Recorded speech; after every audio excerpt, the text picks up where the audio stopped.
తాకట్లో ఉన్న మీ బంగారాన్ని విడిపించి ఆ రోజు ఆన్లైన్ రేటుకి కొంటాం. Sharma gold company. నమస్కారం, వెల్కమ్ టు సుమన్ టీవీ. నేను గీతాంజలి. ప్రస్తుతం మనతో పాటు శ్రీ జగదాంబ త్రిశక్తి పీఠాధిపతులు, ప్రముఖ ఆధ్యాత్మికవేత్త బనారస్ బాబు గురూజీ ఉన్నారు. వారితో మాట్లాడదాం. గురుగారు నమస్కారం అండి. శ్రీమాత్రే నమః. కొన్ని ఊర్లలో ఉండేటువంటి సాంప్రదాయాల గురించి ప్రస్తావిస్తానండి. ఫలానా ఊర్లో వెంకటేశ్వర స్వామి వారు వెలిశారు.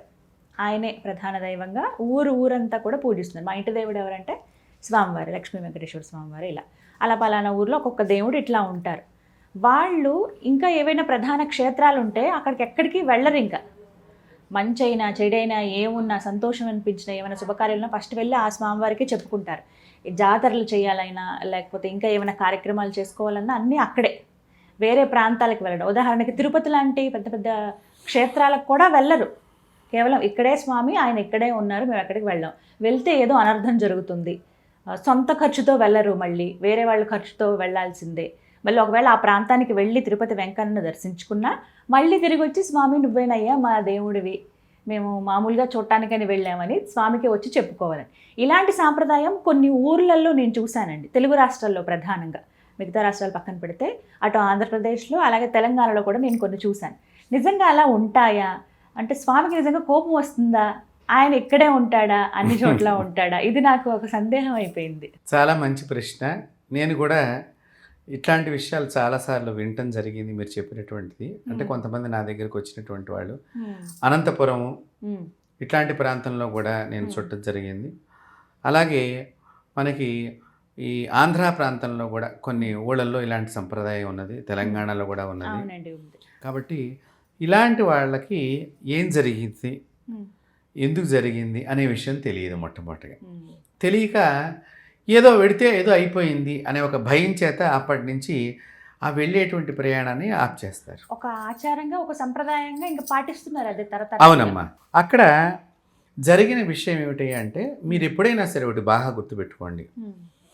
మన ఇంటి దేవుడి దేవాలయం కాకుండా మిగతా చోట్లకి మనం వెడుతున్నాము అంటే అది తీర్థయాత్ర అని అంటారు. బాగా గుర్తుపెట్టుకోండి.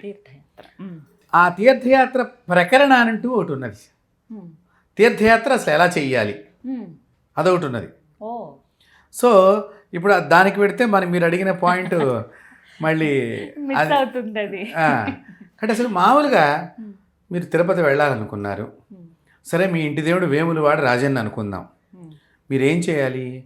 మీ ఇంట్లో వేములవాడ రాజన్న యొక్క ఫోటో దగ్గర ఒక కొబ్బరికాయ కొట్టి దండం పెట్టి, స్వామి నీ ఆదేశంతో నేను తిరుమల వెంకటేశ్వర స్వామివారి సన్నిధానానికి వెళ్ళి వస్తాను, అప్పటిదాకా నా ఇంటిని నా కుటుంబాన్ని నేను వెళ్ళొచ్చేదాకా, అంటే ఒకళ్ళే వెళ్ళవచ్చు, కుటుంబంతో వెళ్ళవచ్చు, ఏదైనా సరే వచ్చేదాకా నేను క్షేమంగా వెళ్ళి వచ్చేటట్టుగా నీవే చెయ్యి అని చెప్పి మనం కొబ్బరికాయ కొట్టాలమ్మా. ఇలా కొడితే కనుక స్వామివారి అనుగ్రహం తీసుకున్న వాళ్ళు అవుతారు మీరు. కాబట్టి ఇక్కడ ఈ ఇంటి దేవుడికి ఆయన లక్ష్మీ నరసింహస్వామి అయినా సరే లేకపోతే అమ్మవారైనా సరే మీరు కొబ్బరికాయ కొట్టి వెళ్ళాలి. అయితే ఈ వెళ్ళే సందర్భంలో చాలామందికి తెలియక కొన్ని పొరపాట్లు చేస్తూ ఉంటారు. తలస్నానం చేయకుండా వెళ్ళటము ఇదొక పొరపాటు. తలస్నానం చేసే మీరు వెళ్ళాలి. తిరుమల వెళుతున్నారు, మేము అక్కడ రూమ్ తీసుకుంటాం కదా, దర్శనానికి ముందర తలస్నానం చేస్తాం కదా, అది తప్పు. మీ ఇంటిలోనే తలస్నానం చెయ్యాలి. తర్వాత చాలామంది, అంటే నేను ఇప్పుడు గమనించాను, అంటే మేము కూడా అనేక సందర్భాల్లో ప్రయాణాల్లో రైల్లో కానివ్వండి ఏదన్నా చూస్తే వీళ్ళు ప్రయాణంలో మాంసాహారాన్ని భుజిస్తూ ఉంటారు. ఇది మహాదోషం. మనకి ఇంకా కొండకెళ్ళలేదుగా, ఇక్కడ కిందనేగా తిన్నది. కొంతమంది ఉన్నారు అలా. ఇలాంటి వాళ్ళు కూడా ఉన్నారమ్మా. మత్తు పానీయాలు స్వీకరించటం. మరి మన తప్పును పెట్టుకుని మనం దేవుడి మీద ఈ భారం వేయటం ఎంతవరకు సమంజసం మీరు ఆలోచన చేయాలి. ఏదో యాక్సిడెంట్ అయ్యింది, మీరు బాగా గుర్తుపెట్టుకోండి, ఏదో యాక్సిడెంట్ అయింది. నేను ఇలా అంటే భక్తుల్ని విమర్శించినట్టుగా భావించవచ్చుగాక, నేను కావాలని మంచి భక్తుల గురించి మాట్లాడలేదు. ఇలా ఎవరైతే చేస్తున్నారో వాళ్ళని చేయనివ్వకుండా మంచి పని చేయించడానికే నేను ఈ సమాచారాన్ని మీకు అందిస్తున్నాను. చాలామంది అయ్యప్ప భక్తులు కానీ పెడుతూ ఉంటారు. ఆ కొండ దిగంగానే కొన్ని రకాలైనటువంటి మేము వార్తలు కూడా విన్నాము, కంటితో అయితే చూడలేదు, విన్నాము. ఇలా చేశారు మా స్నేహితులు, ఇలా చేశారు అని కొంతమంది చెబుతూ ఉంటాం. మీరు అసలు మాల ఎందుకు వేసుకున్నారు? ఒక దీక్షగా, ఒక దీక్షా సమయానికి మాల ధారణ ఎందుకు వేసుకున్నారు? పరివర్తన. మీ యొక్క శరీరంలో మంచి లక్షణాలు దినదినము వృద్ధి చేసుకోవటానికి,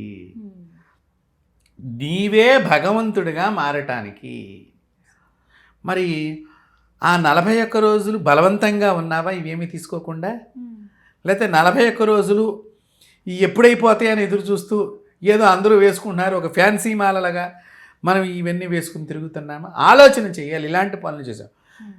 అయ్యప్ప భక్తులు ఒకప్పుడు ఎంత నిష్టగా మా చిన్నతనాల్లో చూసేవాళ్ళం అమ్మ.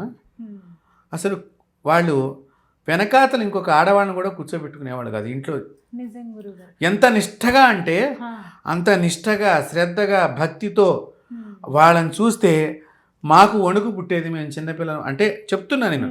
అంత చన్నీళ్లలో ఆ విధంగా తలస్నానాలు చేసి రోజు 2 పూట్ల ఆ టవలే తుడుచుకుని అలా కట్టుకుని ఆ గజ గజ గజ గజ ఆ శీతాకాలం అప్పుడు వణికిపోతూ ఆ భస్మం రాసుకుని స్వామియే స్వామియే అయ్యప్ప అయ్యప్ప అని స్మరణంతో ఆ శరణు ఘోషంతో కొన్ని సంవత్సరాల క్రిందటి వరకు కూడా గురుగారు భోజనం పెట్టాలంటేనే ఆడవాళ్ళు అసలు రానిచ్చేవాళ్ళు కాదు.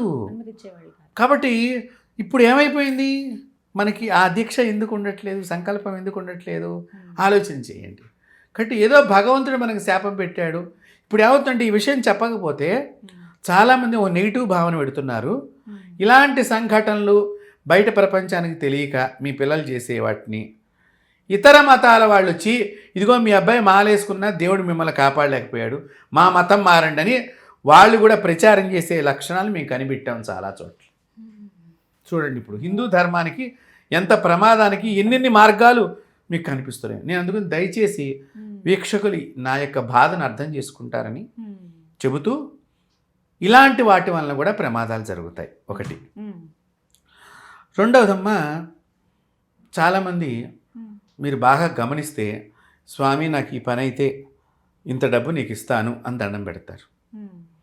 ఈ డబ్బుని ఇవ్వాల్సి వచ్చేసరికి స్వామికి స్వామి ఇప్పుడే ఇవ్వాలా, ఇప్పుడు కొంచెం ఇస్తాను, తర్వాత కొంచెం ఇస్తాను, ఇలాంటి భావనలు కూడా ఉన్నారు. మీరు బాగా గుర్తుపెట్టుకోండి. తర్వాత స్వామివారికి నిలువు దోపిడీ చేసేవాళ్ళు ఉంటారు. నిలువు దోపిడీ అంటే మనం ఆ సమయంలో మన శరీరం మీద ఉన్నంతా కూడా కొంతమంది ఏం చేస్తారంటే ఇప్పుడు మా ఆవిడ ఇంత బంగారం మొక్కేసింది అని చెప్పేసి అది నేను మూట కడతానని చెప్పేసి తక్కువ క్వాలిటీ ఉన్న బంగారాన్ని దానిలో పెట్టి ఈ నగ తీసేస్తూ ఉంటారు. మీకు బాగా గుర్తుపెట్టుకోండి. నేను ఎందుకు చెప్తానంటే మేము ఎన్నెన్ని విషయాలు గమనించకపోతే ఈ విషయాలన్నీ మాట్లాడుతూ ఉంటాం. ఒకటి ఇలా తీసేయటం మూలకంగా పెడతారు. వెళ్ళినప్పుడు మరి స్వామివారికి చెందాల్సిన అసలు ఇంటి దగ్గర పెట్టుకుని కొసరు నువ్వు తీసుకెళ్ళి ఇస్తానంటే అంటే దీనికే స్వామివారి శిక్షించాలా అని మీ మనసులో ఉండవచ్చు గాక. శిక్ష అనేది నిన్ను మార్చడానికి తప్ప నిన్ను దండించడానికి కాదు. ఇదే విషయాన్ని నీ శ్రీమతి యొక్క ఆరోగ్యం విషయంలో నువ్వు పాటిస్తే ఆమె ఎంత అనారోగ్య పాలైపోతుంది. నీ పిల్లల యొక్క విషయంలో నువ్వు పాటిస్తే వాళ్ళు ఎంత ప్రమాదాన్ని గురవుతారు. కాబట్టి బుద్ధి రావడానికి భగవంతుడు మనిషికి శిక్షలు తన మహిమ నువ్వు జాగ్రత్తగా ఉండు నేనున్నానని చెప్పటానికి మనలో పరివర్తన తీసుకురావడానికి భగవంతుడు కొన్ని విషయాలు జరుగుతూ ఉంటాయి. అయితే మీరు ఇందాక అన్నట్టుగా ఒకటే దేవుడు అక్కడ పూజారులు కూడా మామూలుగా ఏమి రాని వాళ్ళు కూడా పూజ చేస్తూ ఉంటారండి అని చాలామంది మాకు ఇట్లాంటి విషయాలన్నీ కూడా చెప్తూ ఉంటారు. అంటే బ్రాహ్మణేతరులు కూడా అక్కడ పూజ చేస్తూ ఉంటారండి అనేటువంటి విషయం కూడా చాలామంది చెప్తూ ఉంటారు. ఇక్కడ బ్రాహ్మణేతరులు పూజ చేయడానికి గల కారణం ఇవన్నీ కూడా వేదవ్యాసుల వారి చేత ప్రతిష్ఠితమైనటువంటి కేంద్రాలు. వేదవ్యాసుల వారు భారతదేశం తిరిగేటప్పుడు ఆయన కొన్ని చోట్ల దేవతామూర్తులను ప్రతిష్ఠ చేశారు. దానిలో 108 ఆంజనేయ స్వామి విగ్రహాలను వేదవ్యాసుల వారు ప్రతిష్ఠ చేశారు. మళ్ళీ మీకు కూడా చెప్తారు ఎందుకు 108 అనేటువంటిది మన జపపూసల సంఖ్య అప్పటి నుంచే మనం పెట్టుకున్నాం. వేదవ్యాసుల వారి విగ్రహ స్థాపన నుంచి ఆ సంఖ్యకు ఒక అర్థం ఉన్నది, దానికి ఒక ఈక్వేషన్స్ అన్నీ ఉన్నాయి. మన శరీరంలో నాడులకి ఆ సంఖ్యకి ఎనర్జీ పాయింట్స్. చాలా ఉన్నాయి లెక్క. అదో మళ్ళీ పెద్ద సబ్జెక్ట్ అది. కాబట్టి ఇట్లాగా ఈ వేదవ్యాసుల వారు ఒక్క ఆంజనేయ స్వామి అని ఒకటి ఎందుకు పెట్టారంటే మిగతా ఎక్కడెక్కడ అమ్మవారిని అయ్యవారిని వారికి ఏ శక్తి కనిపిస్తే ఆ క్షేత్రంలో ఇందాక మీరు అన్నట్టుగా వెంకటేశ్వర స్వామిని ప్రతిష్ఠ చేసి ఉండవచ్చు. అప్పుడు ఆ ప్రతిష్ఠ చేసి వెళ్ళిపోతున్న సందర్భంలో స్వామివారు అడిగేవారట, నాయన వేదవ్యాస, నువ్వు నన్ను చక్కగా ఆరాధన చేసావు, ఇక్కడ ప్రతిష్ఠ చేసి వెళ్ళిపోయావు, రేపొద్దున నాకెవరు నన్ను అర్చన చేసేవాళ్ళు ఎవరు, నన్ను చూసేది ఎవరు, నాకు నివేదన సమర్పణ చేసేవాళ్ళు ఎవరు అంటే అప్పుడు వేదవ్యాసుల వారు ఒక మాట చెప్పారటమ్మ, ఎవరైతే తొలిగా నిన్నొచ్చి దర్శనం చేసుకుంటాడో అతడే నీకు ఇక్కడ పూజారిగా ఉండిపోతాడు. అందుకని కొన్ని దేవాలయాలలో మీకు బ్రాహ్మణేతరులు కూడా అర్చకులుగా ఉన్నారు.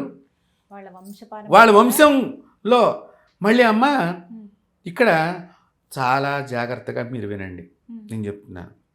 ఇలా ఎవరైతే ఉంటారో తొలిగా వచ్చి దర్శనం చేసుకుంటారో ఇన్ని వాడే అర్చకుడిగా మారతాడు నాకు అని చెప్పి మన వేదవ్యాసుల వారు స్వామివారికి తెలియజేయటం జరిగింది కదా. అయితే ఇలా మొట్టమొదటగా వేరే చెంచు జాతి వాళ్ళు వచ్చినటువంటి వాళ్ళు ఉన్నారు, అలాగే గొల్ల జాతి వాళ్ళు వచ్చినటువంటి వాళ్ళు ఉన్నారు, అలాగే ఇంకా అనేకమైనటువంటి వర్ణాల్లో వాళ్ళు కూడా వచ్చినటువంటి వాళ్ళు ఉన్నారు.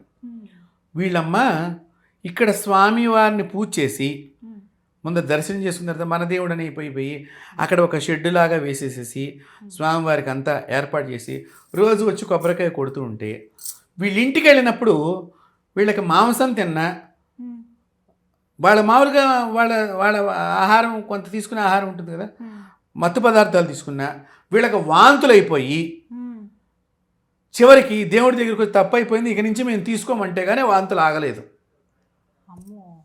ఇలా అప్పటి నుంచి ఆయా జాతుల వాళ్ళు మాంసాహారం మానేసిన వాళ్ళు కూడా ఉన్నారు కొంతమంది. అవునండి, వాళ్ళు తీసుకోరు. బ్రాహ్మణులాగా నిష్టగా పూజలు చేసేటువంటి వాళ్ళు ఉన్నారు, యాదవుల్లో ఉన్నారు, ఇట్లా చెంచు జాతుల్లో ఉన్నటువంటి వాళ్ళు ఉన్నారు, ఇంకా బెస్తర కులంలో వాళ్ళు ఉన్నారు. వాళ్ళందరికీ భగవంతుడు అది అనుగ్రహం అమ్మది. వాళ్ళు అప్పటి నుంచి అందుకనే మిగతా వర్ణాల్లో కూడా చాలామంది ఇట్లాగా ఉండేటువంటి వాళ్ళు మీరు గమనిస్తే కనుక మీకు అంతెందుకు నేను ఇంకో విషయం చెప్తున్నాను. ఇట్లాంటి దేవాలయాలు ఎక్కువగా మధ్వ సంప్రదాయంలో నడుస్తూ ఉంటాయి.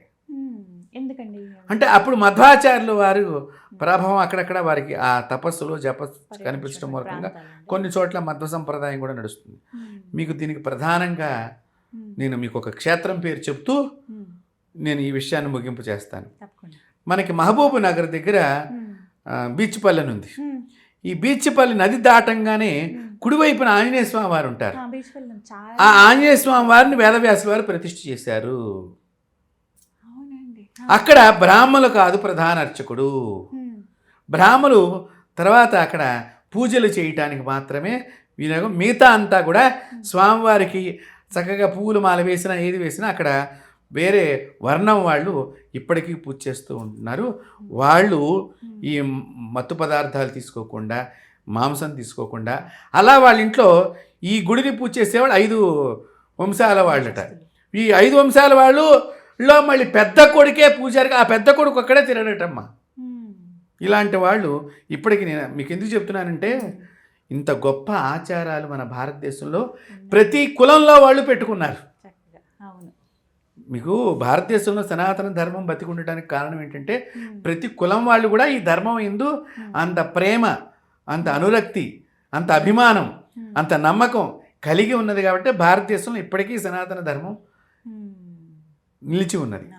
అట్లా ఇక్కడ మనకి ఈ బీచ్పల్లి దగ్గర ఆంజనేయ స్వామి మీరు కావాలంటే వెళ్ళి ఎంక్వైరీ చేసుకోవచ్చు. చక్కగా అక్కడ మళ్ళీ స్వామివారికి చక్కగా వెదురు బద్దలతో ఒక పువ్వుల మందిరంగా కూడా డెకరేషన్ చేస్తూ ఉంటారు. కాబట్టి ఇలాంటి క్షేత్రాల్లో తొలిగా ఎవరు దర్శనం చేసుకున్నారో వాళ్ళే పూజారి కింద ఉండటం అనేది జరిగింది.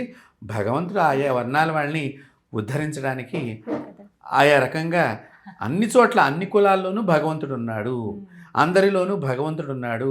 ఇదే అద్వైతం అంటే. అందరిలోనూ ఒకటే శక్తి ఉన్నది, ఆ శక్తే ఈశ్వరుడు. కాబట్టి అలాంటి క్షేత్రాలు ఇలాంటివి 108 క్షేత్రాలు ఉన్నాయమ్మా. ఇలాంటి వాటిల్లో లక్ష్మీ నరసింహస్వామి క్షేత్రాలు ఉన్నాయి, వెంకటేశ్వర స్వామి క్షేత్రాలు ఉన్నాయి, అమ్మవారి క్షేత్రాలు ఉన్నాయి, కృష్ణుడి టెంపుల్స్ కూడా కొన్ని ఉన్నాయి, సుబ్రహ్మణ్యేశ్వర స్వామి ఉన్నాయి. అందుకని కొన్ని చోట్ల మీరు గమనిస్తే బ్రాహ్మణులు ఉండరు. ఎందుకమ్మా, శ్రీశైలంలో కూడా ఇప్పటికీ ప్రధానంగా పూజ చేసేటువంటి వాళ్ళు అక్కడ మన లింగాయిట్స్ అంటాం మనం. ఆ లింగాయిట్సే అక్కడ శ్రీశైలంలో అభిషేకం చేస్తూ ఉంటారు శివుడికి. అక్కడ వాళ్ళు వచ్చి దర్శనం చేసుకున్నారు. అక్కడ ఉండేటువంటి అప్పట్లో ఇప్పుడు మనకి చెంచు జాతులు చాలా ఉన్నాయి. ఇలాంటి వాళ్ళు కూడా కొన్ని చోట్ల పూజారులుగా ఉన్నారు. వాళ్ళని మనం గౌరవించాలి, వాళ్ళని అభిమానించాలి. నియమనిష్టలతో వాళ్ళు ఉన్నారంటే ఎంత గొప్ప విషయం చెప్పండి. కాబట్టి ఇలాగా కొన్ని దేవాలయాలు జరుగుతూ ఉంటాయి. ఇక్కడ ఈ వెళ్ళే సందర్భంలో మన పొరపాట్లు కొన్ని ఉంటాయి. ఆ పొరపాట్లను సరిదిద్దుకుంటే మీరు ఇక్కడ దేవుడికి దండం పెట్టుకుని వెళ్ళినంత మాత్రాన తీర్థయాత్ర అవుతుంది తప్ప మీరు ఈ దేవుడిని తీసేసి ఆ దేవుడి ఫోటో పెడితే తప్పు.